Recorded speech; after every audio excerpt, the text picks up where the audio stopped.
Hello, this is a chemistry video on the first law of thermodynamics. I am following the order of topics in Brown, Bursten, LeMay, and Murphy's chemistry, the central science. We're in chapter 5, which is on thermochemistry, heat chemistry. And this second section is on the first law of thermodynamics. Now, if you want to dive in a little bit more, I have a series of physics videos as well on this subject. I've found Chemistry, the Central Science, to be a very accessible text. It's not nearly as in detail as the physics series I'm going through. But if you want to see the physics videos, I link to those in, if you follow the link to cafetutorials.blogspot.com, which is where I park the links to all of my science videos, you'll find cross-references to the physics videos on this topic. Well, thermochemistry and the first law of thermodynamics. What is, you say, the first law of thermodynamics?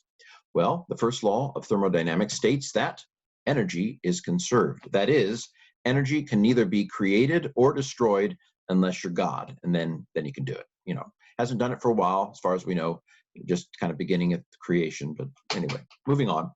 So energy can neither be created nor destroyed. Now, there is a zero-sum game between a system and its surroundings. System, surroundings. So energy that's lost by a system must be gained by surroundings, or energy gained by a system must be lost by surroundings. There can't be created or destroyed. The total amount of energy in the exchange between a system and its surroundings is going to be a sum. The total is going to be the same. So that's the first law of thermodynamics. Energy cannot be created, energy cannot be destroyed. Now, the concept of internal energy. So let's say we've got this system. Well, you've got a total amount of energy internal to that system. And so we might say that the internal energy of a system is the total, the sum of all the kinetic energy, that's the energy of movement, and all the potential energies, like there's potential energy. I actualized it into kinetic energy. So the sum total of all the kinetic and potential energies of a system is its internal energy. Now, the problem is, of course, there's a lot of moving parts in there, a lot of small baby things that we can't see. Anyway. So the actual concept of internal energy is not as helpful as monitoring the change in internal energy, if that makes any sense, because you're going to spend the rest of your life and your children's life and your grandchildren's life totaling the amount of energy in the system from one perspective. So internal energy is the total amount, right? The sum of all of it. We use either the symbol E or U. So in my physics videos on the first law of thermodynamics, I use the symbol U for internal energy. But in the chemistry, the central science, they use the symbol E. And E makes sense because it stands for energy, yes. So E is the symbol used for internal energy in the chemistry book we're following here. Now, again, remember I said that because there's so many moving parts, because there's so many moving parts inside something, it's easier to monitor the change in internal energy. And the delta E, the change in energy, is going to equal the end state of the energy minus the starting state of the energy. That may not seem like a big deal. It's easy enough to remember. If you take the amount of energy it ends up with and you subtract the amount of energy it had, then you know the change in internal energy. That makes perfect sense. Anyway, more on why that is the case in a moment, but that's the basic concept here. Now, how do we track positive and negative? By the way, this is often in, for example, joules. Joules, J-O-U-L-E-S. Joules is a unit of energy. So what is a positive internal energy? What is a positive change? What is a negative change? Well, when the system gets energy, then there is a positive change in internal energy.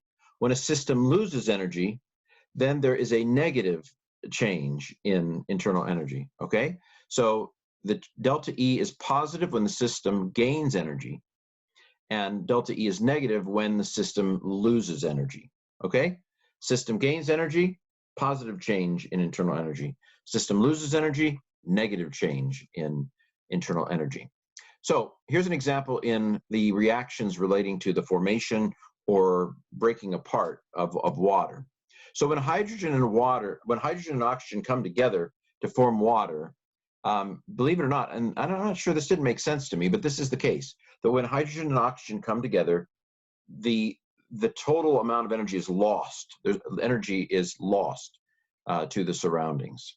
And it's actually, delta E is negative, that is, when water is formed. When hydrogens and oxygens form water, energy is lost. And so the change in internal energy is negative. By contrast, when water is broken down into hydrogen and oxygen, the change in internal energy is positive. Energy is gained by that in terms of the total of the atoms involved.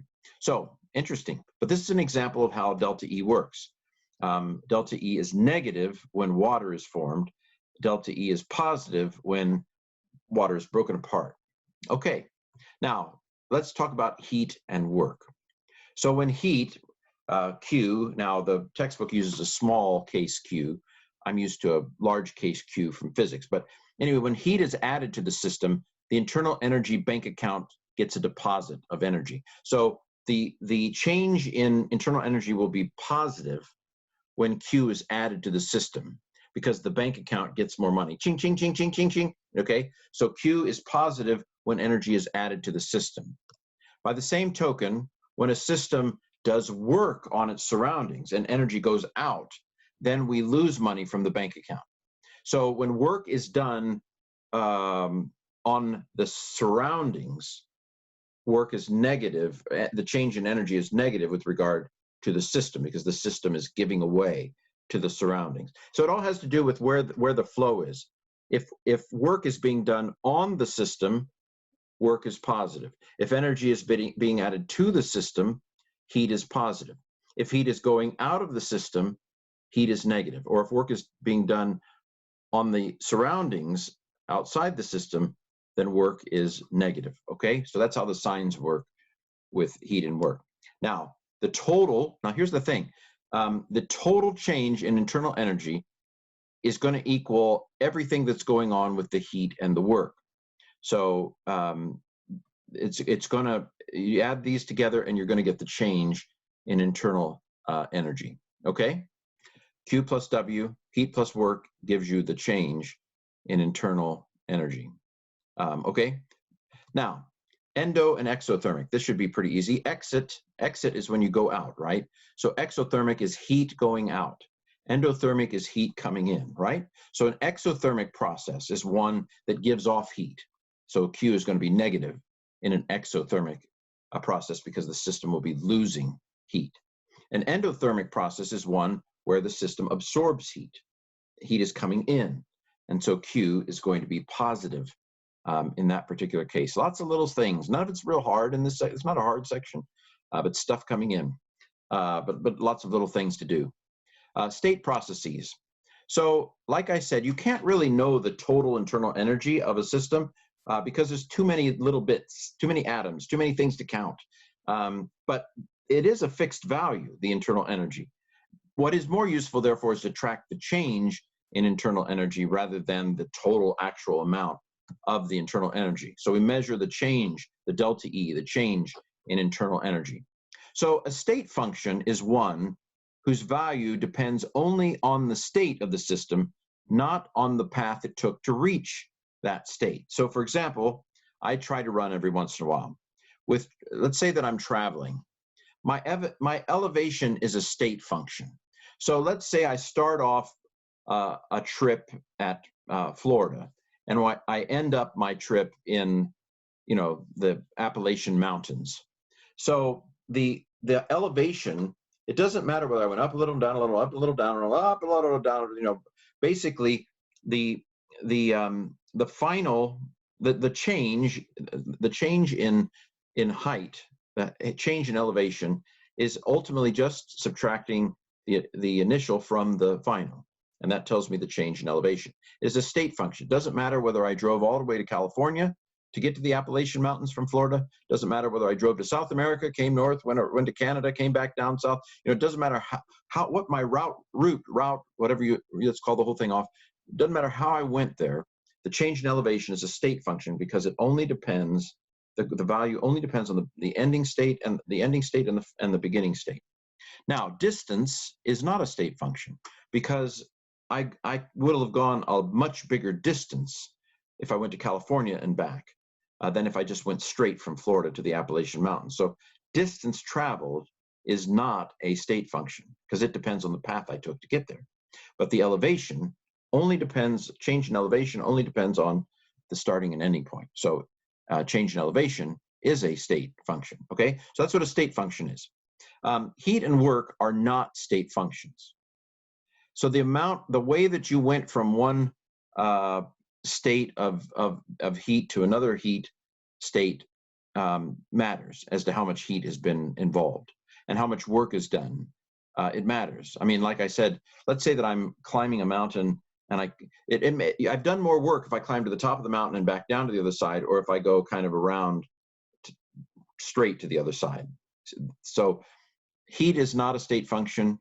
Work is not a state function, just like distance traveled is not a state function. But internal energy is. That is, internal energy only depends on the final state and the beginning state.